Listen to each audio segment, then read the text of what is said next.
Hello everyone, कैसे हैं आप सब लोग।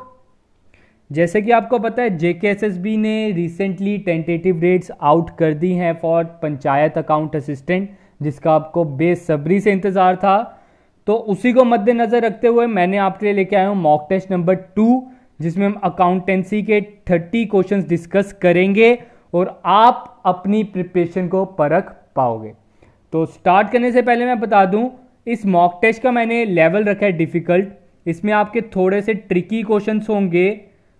मैंने ये क्वेश्चंस डिफ़िकल्ट क्यों डाले हैं मैं बता दूं आप सभी के लिए। मैंने क्वेश्चन डिफ़िकल्ट इसलिए डाले हैं, मैं किसी को डीमोरलाइज नहीं करना चाहता।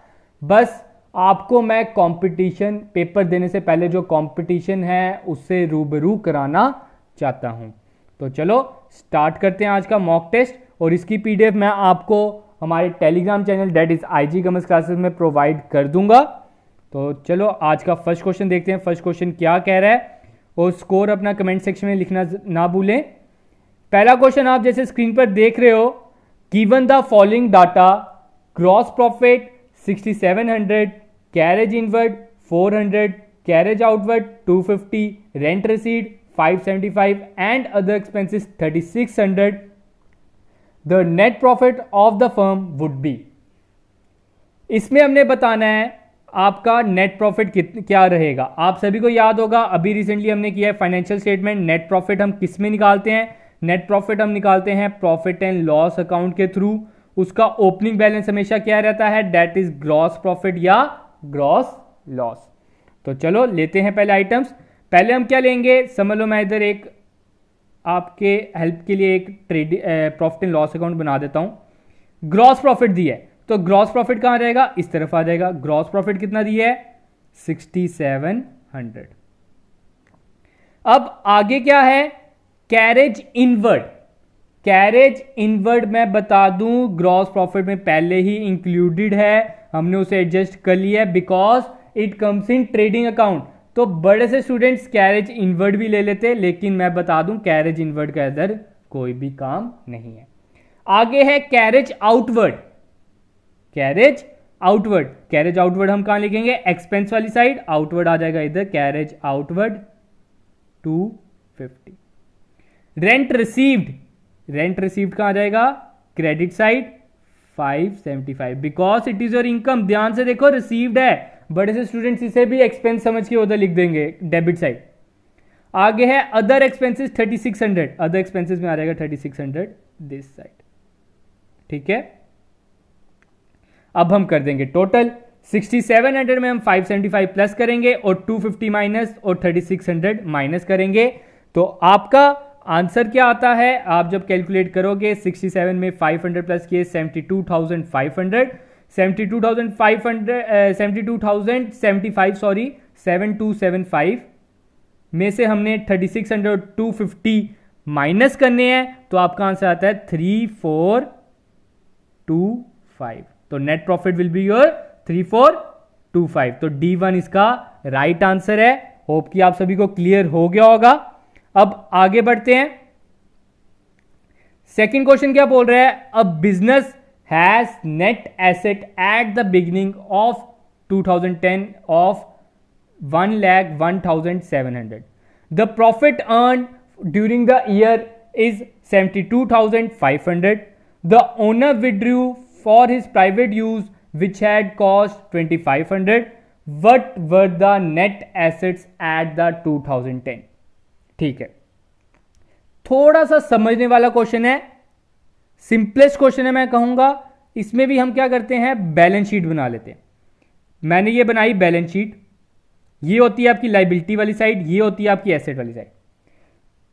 उन्होंने बोला साल के स्टार्टिंग में आपके एसेट्स हैं 1,01,700। तो ऑब्वियस ही बात है अगर इधर 1,01,700 है तो लाइबिलिटी वाली साइड भी तो 1,01,700 ही होगा। हमने क्या पढ़ा? Balance sheet liability plus capital is equal to asset हमेशा होता है। ठीक है, मैंने लिख दिया दोनों side. The profit earned by the business, business ने प्रॉफिट अर्न किया साल में 2010 के ड्यूरिंग उस साल में कितना किया? 72,500। कैपिटल में हम क्या करेंगे, 72,500 ऐड कर देंगे ना, क्योंकि ये आपका क्या है, प्रॉफिट। और 2500 उसने क्या किया, ड्राइंग्स की। ड्राइंग्स को हम क्या करते हैं, कैपिटल में से लेस, तो कैपिटल में से मैं लेस कर देता हूं 2500।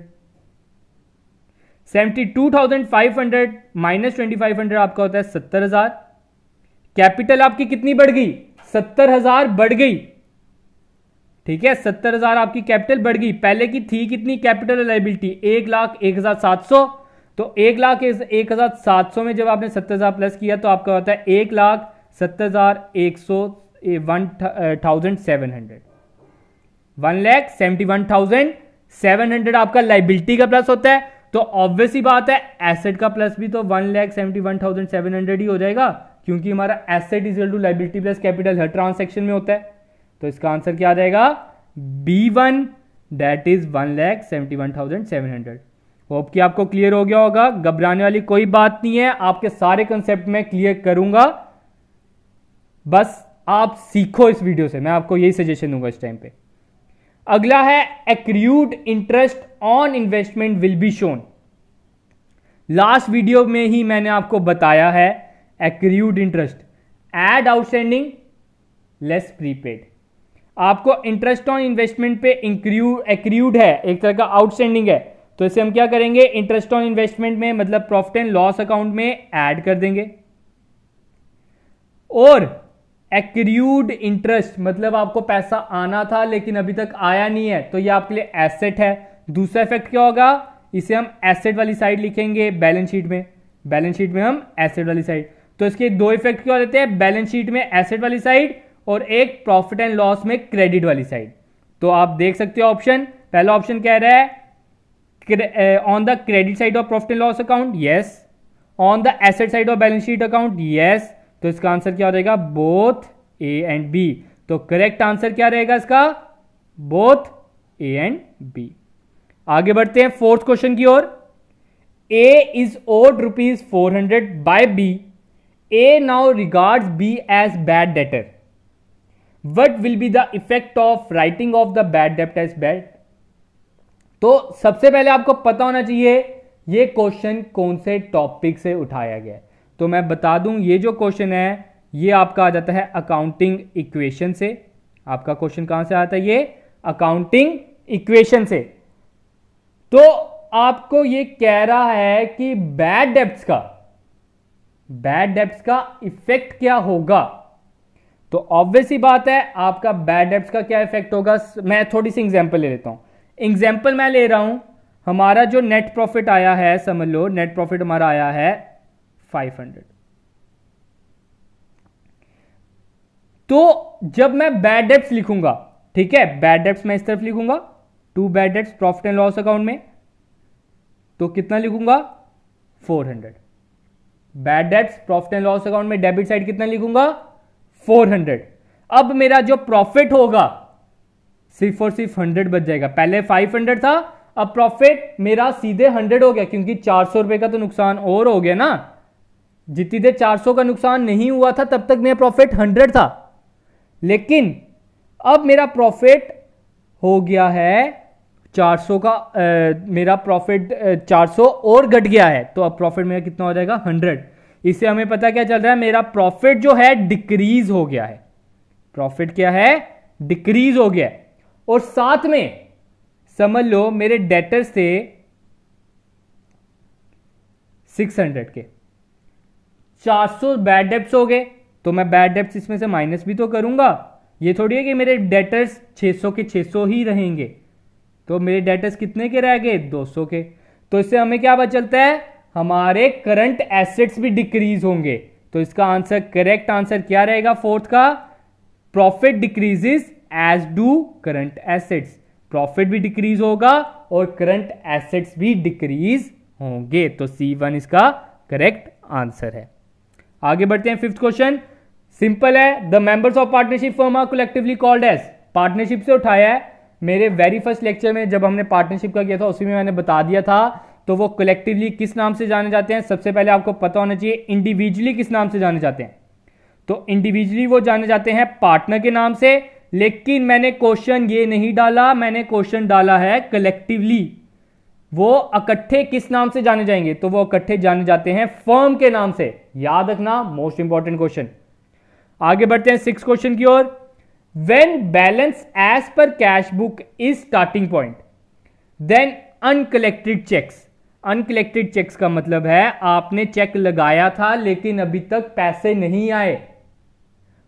तो आपके पास चेक आया था तो आपने ऑब्वियस ही बात है उसे कैश बुक में क्या किया होगा? प्लस किया होगा। लेकिन हमारा पासबुक में तो प्लस हुआ ही नहीं, हमारा पासबुक में प्लस हुआ ही नहीं, तो हम प्लस का उल्टा कर देंगे, date is minus.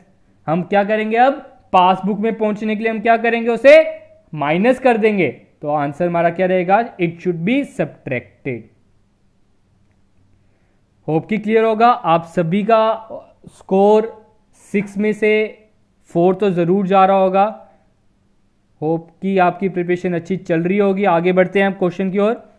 7th question बोल रहा है, ये भी हमने पार्टनरशिप से उठाया है। A and B are partner, 2:1, C admit किया तो न्यू रेशियो बन गई 4:3:2। Goodwill is valued at 94,500। C brings required goodwill in cash. Goodwill amount will be credited to. सबसे पहले आपको पता होना चाहिए सी जो है वो कितनी गुडविल लाया है। टोटल गुडविल है फर्म की 94,500। तो सी जो है अपने शेयर के अकॉर्डिंग गुडविल आता है। मैंने आपको बताया है पार्टनरशिप में। नेक्स्ट टॉपिक में आपको पार्टनरशिप भी पढ़ाने लगा हूं रिवीजन क्लासेस में। तो 94,500 को हम क्या करेंगे? उसके शेयर से मल्टीप्लाई करेंगे। शेयर कितना है? 2:4 + 3 7 9, 2:9। तो 9 से हम पहले से डिवाइड करेंगे, फिर 2 से मल्टीप्लाई कर देंगे, तो आंसर आ जाता है 21,000। तो जो आपका न्यू पार्टनर है कितना पैसा लाया है? 21,000। अब ए और बी मतलब एक तरह का मैं कहूंगा सेक्रीफाइसिंग पार्टनर, जो पार्टनर सेक्रीफाइस कर रहा है उसको हमने देना है 21,000। तो पहले हम निकाल लेते हैं सेक्रीफाइसिंग रेशो। सेक्रीफाइसिंग रेशो कैसे निकालते हैं? Old minus new. तो ए की ओल्ड कितनी रहेगी? 2/3 और ये देखिए 2/3। और बी की ए की न्यू कितनी रहेगी? 4/9। तो आपका आंसर ये आ जाता है। दोनों का एलसीएम हम लेंगे तो 9 ही बन जाता है। तो ये 3 से मल्टीप्लाई करूंगा तो ये आपका बन जाता है 6। 6 - 4 = 2/9। इसने क्या किया है? सेक्रीफाइस किया है 2/9। अब वैसे ही हम निकालेंगे बी की। बी का कितना आ जाएगा? 1/3 माइनस 3/9। तो ये भी बन जाएगा 3 - 3/9, तो ये आपका बन जाएगा 0। तो इससे हमें पता चलता है जो बी है उसने ना ही गेन किया है ना ही सेक्रीफाइस किया है।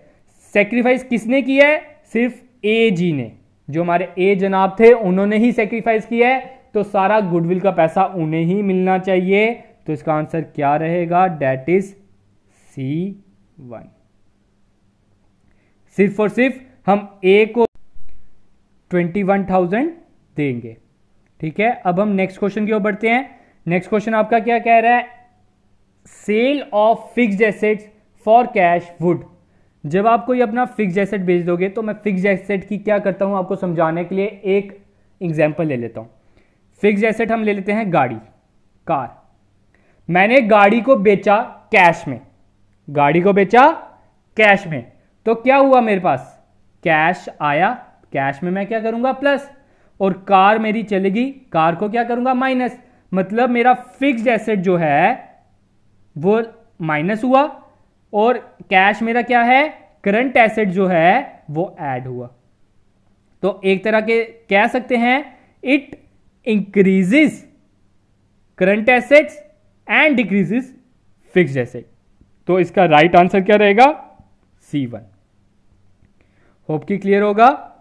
आगे बढ़ते हैं 9th क्वेश्चन की ओर। In which year PFMS was started. PFMS कौन से ईयर में स्टार्ट हुआ था? ये आपको पब्लिक फाइनेंशियल मैनेजमेंट जो आपका है टॉपिक सिस्टम, तो उस से डायरेक्टली पूछ लिया गया। ये आप सभी को पता होना चाहिए। इसका आंसर आपका आ जाएगा B1।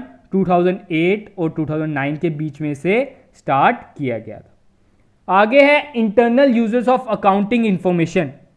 आप जो अकाउंटिंग इंफॉर्मेशन प्रोवाइड करते हो उसके इंटरनल यूजर्स कौन है, अभी रिसेंटली मैंने फाइनेंशियल स्टेटमेंट में आपको बताया है। तो क्रेडिटर जो है वो है एक्सटर्नल, पोटेंशियल इन्वेस्टर भी आपके एक्सटर्नल और रिसर्चर्स भी आपके होते हैं एक्सटर्नल। तो आपके इंटरनल कौन रहेंगे, वो आपके रहेंगे मैनेजर्स। तो इसका राइट आंसर क्या है, मैनेजर्स। नेक्स्ट है on firms dissolution which one of the following account should be prepared at the last. Firm जब डिसोल्यूशन होती है, मतलब फर्म जब आपकी खत्म हो रही है, तो कौन सा अकाउंट आपका लास्ट में बनता है। तो मैं पहले बता दूं, सबसे पहले आपका कौन सा अकाउंट बनता है, पहले आपका बनेगा रियलाइजेशन अकाउंट फर्स्ट में। सेकेंडली आपका बनता है कैपिटल अकाउंट। कैपिटल अकाउंट के बाद बनता है कैश अकाउंट। लास्ट में कौन सा बनेगा, कैश अकाउंट। तो इसका राइट आंसर क्या है, कैश अकाउंट। आगे है 12th क्वेश्चन, ये भी पार्टनरशिप से है। Partners A B C share the profit of a business in the ratio 3:1। They admit D who bring 60,000 for his share. ABCD decide to share profit इतना, credit will be given to this.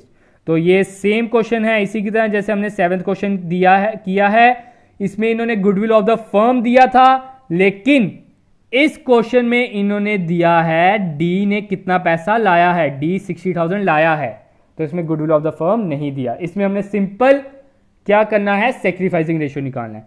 Sacrificing ratio हम कैसे निकालेंगे, old minus new करके। तो पहले हम करते हैं 3/6 माइनस 5/12। तो ये आपका आंसर बन जाता है 6 माइनस 5/12, तो 1/12। ए का कितना आया, 1/12। अब बी का निकालते हैं, बी का क्या रहेगा, 2/6 माइनस 3/12। तो ये आपका बन जाएगा 4 माइनस 3/12। तो ये आपका बन जाएगा 1/12। ए का भी 1/12 आया, बी का भी 1/12 आया। अब सी को पकड़ते हैं, सी का आपका आता है 1/6 माइनस 2/12। तो आपका ये बन जाएगा 2 माइनस 2/12। तो ये आपका क्या देगा, 0। तो सी ने कोई सेक्रीफाइस नहीं किया। सी ने क्या किया, कोई सेक्रीफाइस नहीं किया। सेक्रीफाइस किसने किया है, ए एंड बी ने। तो इन दोनों को ही पैसा मिलेगा गुडविल का। गुडविल आई कितनी है टोटल, 60,000। तो दोनों की रेशियो कितनी आई, 1/12 और 1/12। एक तरह से हम कह सकते हैं बराबर है, 1:1। तो 60,000 का आधा आधा पैसा ले लेंगे ए और बी। ए को मिल जाएगा 30,000 और बी को भी क्या मिल जाएगा, 30,000। तो D1 इसका राइट आंसर रहेगा। आगे 13th question, the manager is entitled to 5% commission on profit after such commission. The profit is 2100, therefore commission will be. इसमें स्टूडेंट्स क्या करेंगे, वो करेंगे 2100 इंटू 5/100। तो आप इधर से ये काट दोगे, 21 को आपने जब 5 से मल्टीप्लाई किया तो आपका बन जाता है 105। तो आप इधर चुन दोगे 105, लेकिन ये गलत है। आप सभी को मैं बता दूं, इसका राइट प्रोसीजर है, जब भी आपको क्वेश्चन में आफ्टर लिखा मिलेगा, आफ्टर सच कमीशन, मतलब ये कमीशन काटने के बाद जो प्रॉफिट बचता है उसके ऊपर आपने लगाना है। लेकिन जितनी देर हमें कमीशन पता ही नहीं है तो हम उसको कैसे काटें इसमें से। तो इसके लिए एक फॉर्मूला है, सभी बच्चे इसको ध्यान में रखना। कैसे करना है, 2100 into rate upon 100 plus rate. ठीक है, 100 प्लस रेट। तो ये क्या बन जाएगा, 2100 इंटू 5 अपॉन 105। तो आपने इसे काट देना है, 1000, ये 21,000, ये 1000 और ये 100,000। तो इसका राइट आंसर क्या रहेगा, A1। आगे बढ़ते हैं 14th question, following particulars are obtained from the books of the firm. Opening stock दिया है, परचेजेस दिया है, क्लोजिंग स्टॉक दिया है, ग्रॉस प्रॉफिट दिया है, then the amount of sale. तो इसमें हम क्या करेंगे, कॉस्ट ऑफ गुड्स सोल्ड का फॉर्मूला लगाएंगे। कॉस्ट ऑफ गुड्स सोल्ड का फॉर्मूला बोलता है opening stock plus purchases minus closing stock. तो 20,000 प्लस 1,20,000 -60 हम करेंगे तो आपका कॉस्ट ऑफ गुड्स सोल्ड आ जाता है 80,000। अब कॉस्ट ऑफ गुड्स सोल्ड का आपको याद होगा दूसरा फॉर्मूला भी होता है। कॉस्ट ऑफ गुड्स सोल्ड का दूसरा फॉर्मूला कहता है सेल्स माइनस जीपी। तो कॉस्ट ऑफ गुड्स सोल्ड में मैं 80,000 डाल देता हूं, सेल्स हमें नहीं पता तो उसे मैं एक्स ले लेता हूं, और जो जीपी है वो सेल्स पे 20% है तो 20% ऑफ जीपी हो जाएगा, ये मतलब सेल्स हो जाएगा 20/100 एक्स। तो ये क्या बन जाएगा, इसके नीचे कुछ नहीं है, इसकी ये भी 100 हो जाएगा, 100 - 20 80। आपका क्या बन जाएगी इक्वेशन, ये 80,000 इज इक्वल टू 80x/100। 100 हो रहा है इधर डिवाइड, उधर जाके मल्टीप्लाई, 100 हो रहा है इधर मल्टीप्लाई, उधर जाके डिवाइड। तो ये क्या हो जाएगा 80,000 इंटू 100/80। तो 0 0 कैंसिल, तो ये आपका आ जाता है 10,000, और 10,000 को जो आपने 0 से मल्टीप्लाई किया 1 lakh is your sale. X की वैल्यू कितनी आई 1 लाख, तो एक्स हमारा क्या था, सेल थी, तो 1 लाख ही इसका आंसर आ जाएगा। होप कि क्लियर होगा। आगे बढ़ते हैं 15th क्वेश्चन की ओर। 15th क्वेश्चन कह रहा है a business receive it's bank statement showing the closing balance of 8500 overdrawn. मतलब आपका ये बैलेंस शो कर रहा है, बैंक स्टेटमेंट पासबुक आपका बैलेंस क्या शो कर रहा है 8500 माइनस में, मतलब डेबिट बैलेंस। पासबुक का तो आपका डेबिट बैलेंस माइनस में होता है ना। It is shown unpresented cheque ₹2000। वो क्या कर रहा है, जो 2000 का है अनप्रेजेंटेड चेक है, हमने चेक दे दिया था लेकिन अभी तक वो चेक लगा नहीं है। और अनक्रेडिटेड डिपॉजिट, हमने चेक लगाया था लेकिन अभी तक हमारे पास पैसा नहीं आया, तो हम क्या करेंगे, हमने इसे कैश बुक में क्या किया होगा, प्लस किया होगा, तो इसमें भी हम प्लस कर देंगे। पहले मैं लिख लेता हूं -8500 क्योंकि ओवरड्रॉन है, तो 1500 हमने पैसा प्लस किया था, तो कर देते हैं इसमें भी प्लस। और ये जो 2000 है ये हमने कैश बुक में किया था माइनस, तो इसमें भी माइनस कर लेते हैं। तो आपका आंसर क्या आ जाएगा, आप देख सकते हो, आपका आंसर आ जाएगा माइनस माइनस प्लस हो जाता है। 8500 में 2000 प्लस किए 10,500, और 10,500 में से प्लस माइनस माइनस हो जाता है, तो 9,000 आपका आंसर आ जाता है ये क्रेडिट में। आपका मतलब माइनस आंसर आया है, तो आपका जो कैश बुक में माइनस आंसर आने का मतलब है पासबुक क्रेडिट, तो 9,000 आपका क्रेडिट आंसर इसमें आ जाएगा। नेक्स्ट क्वेश्चन की ओर बढ़ते हैं। Interest given to partner on loan is shown. आपने गिवन बाय लोन, जो लोन दिया था पार्टनर ने उस पर हम दे रहे हैं इंटरेस्ट, तो ये है बिजनेस के लिए खर्चा, ये क्या है बिजनेस के लिए एक्सपेंस। तो हम एक्सपेंस को क्या करते हैं, एक्सपेंस को हम डालते हैं प्रॉफिट एंड लॉस अकाउंट में, तो इसका सही आंसर क्या आ जाएगा, on the debit side of profit and loss account.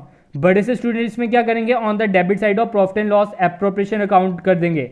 लेकिन मैं बता दूं प्रॉफिट एंड लॉस अकाउंट में हम वो चीजें ही डालते हैं जो चार्ज अगेंस्ट प्रॉफिट है, ठीक है, वो हम प्रॉफिट एंड लॉस अकाउंट में डालते हैं। लेकिन प्रॉफिट एंड लॉस एप्रोप्रिएशन में हम सिर्फ और सिर्फ डिस्ट्रीब्यूशन डालते हैं, जो प्रॉफिट से डिस्ट्रीब्यूट करना है, जैसे कि सैलरी, जैसे कि कमीशन। चाहे हमें प्रॉफिट ना हो लेकिन हमने इंटरेस्ट ऑन लोन जरूर देना होता है, इसलिए हम उसे प्रॉफिट एंड लॉस अकाउंट में डालेंगे। तो इसका राइट आंसर क्या है, B1। होप कि आप सभी का स्कोर कम से कम भी 10 तो चल रहा होगा 16 में से। अब 17 क्वेश्चन की ओर। सिंपल है, the need of trial balance. Trial balance की नीड क्या है, to receive the summary of ledger account, हाँ भाई। To check the arithmetical accuracy, yes. To prepare the final account, ये भी चाहिए। तो इसका आंसर क्या आ जाएगा, ऑल ऑफ द अबव। ये थोड़ा सिंपल था। आगे है the balance of personal account is, ये ध्यान से देना है इसका आंसर। बड़े से स्टूडेंट्स इसे डेबिट कर देंगे, कुछ क्रेडिट कर देंगे। तो मैं बता दूं इसका आंसर है डेबिट और क्रेडिट। उसका आंसर डेबिट भी हो सकता है, क्रेडिट भी हो सकता है। आप सभी को पता होना चाहिए पर्सनल अकाउंट में क्या आता है, नाम। जैसे समझ लो राम, राम मेरा है डेटर, राम मेरा क्या है डेटर, डेटर का बैलेंस क्या होगा, डेबिट। अगर श्याम है, श्याम भी पर्सनल अकाउंट है लेकिन वो मेरा है क्रेडिटर, तो इसका बैलेंस क्या होगा, क्रेडिट होगा। तो आपका पर्सनल अकाउंट का बैलेंस डेबिट भी हो सकता है, क्रेडिट भी हो सकता है। 19th question, on the basis of following transaction the closing capital of the business will be. Closing capital of the business क्या रहेगा?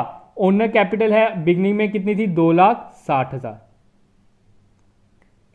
फिर क्या हुआ, क्रेडिट एट द एंड है 40,000। हम इसे इंक्लूड नहीं करेंगे, हम इसे इंक्लूड नहीं करेंगे क्योंकि कैपिटल में क्रेडिटर का कोई काम ही नहीं होता। इनकम है 1 लाख, तो मैं 1 लाख प्लस कर दूंगा इसमें। एक्सपेंसेस है 50,000, तो मैं 50,000 इसमें से माइनस कर दूंगा। तो आपका आंसर बन जाता है 3,10,000। नेक्स्ट क्वेश्चन, राम्स की opening capital 2 lakh, closing capital 3 lakh. During the year he introduce 50,000 as his additional capital and withdrawn 10,000 for his private expense, then his profit will be. तो इसका क्या आंसर रहेगा, ओपनिंग कैपिटल 2 लाख, उसमें हमने एडिशनल कैपिटल ऐड की तो 50,000 हम क्या करेंगे ऐड, 2,50,000। फिर उसने विड्रॉ किए 10,000, तो 10,000 हम क्या करेंगे, ड्रॉइंग्स को क्या करते हैं माइनस, तो आपका आंसर क्या आ गया 2,40,000। लेकिन वो कह रहा है आपकी क्लोजिंग कैपिटल है 3 लाख, लेकिन हमारा शो कर रहा है 2,40,000। ऑब्वियसली बात है, अगर वो 3 लाख शो कर रहा है तो ये जो आपका इनके बीच में डिफरेंस है 60,000 का, वो आपका होगा प्रॉफिट। तो आपका प्रॉफिट कितना है इसमें, 60,000। आगे है 21 question, total assets of Manish. Manish के टोटल एसेट्स हैं 80,000 के। तो हम इधर बना लेते हैं बैलेंस शीट। अगर आपके एसेट्स 80,000 के हैं तो ये भी तो 80,000 के होंगे, ठीक है। इसमें हम क्या करते हैं, assets is equal to liability plus capital कर लेते हैं। अगर एसेट्स 80,000 के हैं तो ये भी तो 80,000 के होंगे, लेकिन उन्होंने बोला बैंक ओवरड्राफ्ट है 20,000, बिल पेएबल है 16,000 और क्रेडिटर है 20,000। तो 20,000 हो गया 40, 40 प्लस 16 56।